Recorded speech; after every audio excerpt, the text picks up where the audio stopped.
يحيى سمسم. مع أو ضد، ناس كتير بتتكلم وبتنصح الآباء ما يحطوش أي لعب أطفال مع أولادهم في غرف النوم، أو يشتروا لعبة معينة زي لعبة لابوبو، وبيقولوا على اسمها تعويذة شيطانية بتتكلم عن شيطان كان بيظهر في أرض العرب.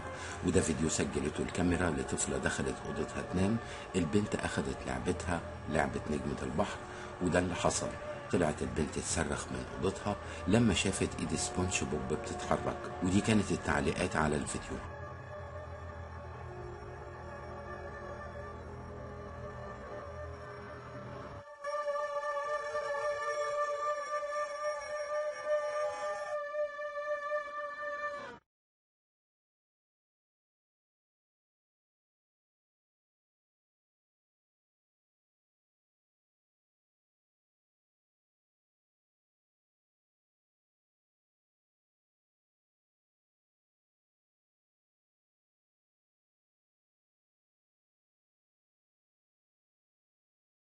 بعض الناس من منظور ديني بيأكدوا ان الجن بيتلبس في ألعاب الأطفال، والبعض الآخر قال دي مجرد خدعة.